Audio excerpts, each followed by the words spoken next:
Evet arkadaşlar, şimdi alttan eşlendirmeyi bahsedeceğiz. Bizim şu an birinci turumuz yapıldı. Sonuçlarımız girildi. Şu şekilde bakalım.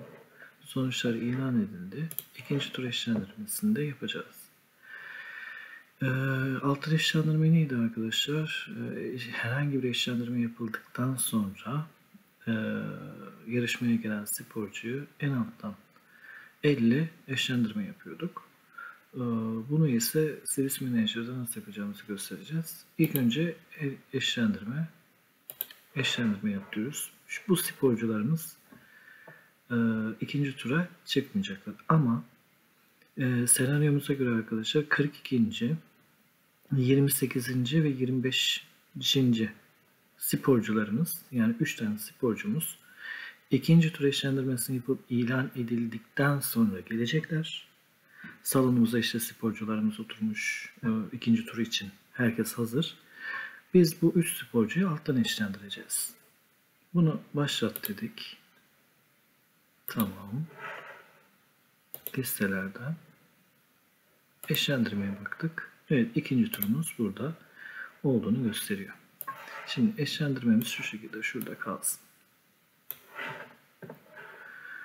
Şimdi o bahsettiğimiz 3 sporcumuz geldi.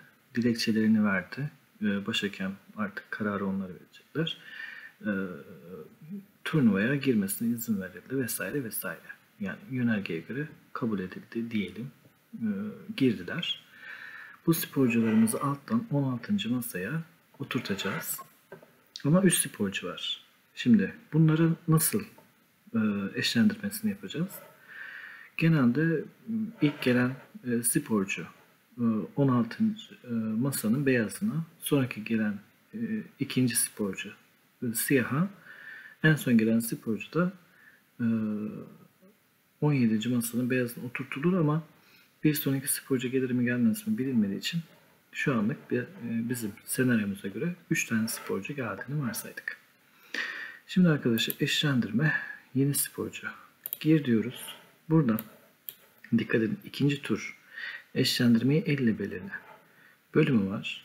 Burada en alta geldik ve şurada bahsettiğimiz ilk sporcumuz 42. sporcumuz önce gelsin. Bakın şurada birinci sporcu seçili.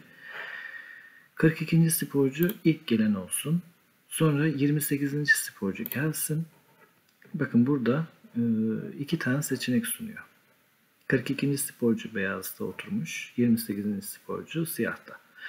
İlk önce gelen kimdi arkadaşlar? 42. sporcu. O yüzden 42'yi beyaz oturtturduk. 28'i siyah oturtturduk. Eşleşme diye tıkladığımızda bakın buraya 42 ile 28'i eşleştirdi. Daha sonra 25. 28'den sonra evet 25 numaralı sporcumuz geldi demiştik. Bunu da seçiyoruz. Birinci sporcu diye seçildi. Tur atlat seçeneğine tıklayarak arkadaşlar bu sporcuyu da 25 tur atlasın mı? Evet diyelim. Bakalım. En altta da turu atlattık. Eğer yine bir sporcu gelirse bu sporcuyu da tekrar seçip elle eşlendirip yani 25. sporcunun karşısına da rakibini de ekleyebiliriz. Bunu kapat dedik. Bunu da kapattık. Şimdi listelerden eşlendirmeye baktığımızda şöyle bakın 16. sporcumuz 42 beyazda, 28. sporcumuz siyahta ve 25. sporcumuz tur atlamış olarak görünüyor. Ve dikkat ederseniz burada elle eşlendirme ya da bu eşlendirmeye sonradan eklendiğini, farklılık olduğunu şu şekilde küçük yıldızlarla da görebiliyoruz arkadaşlar.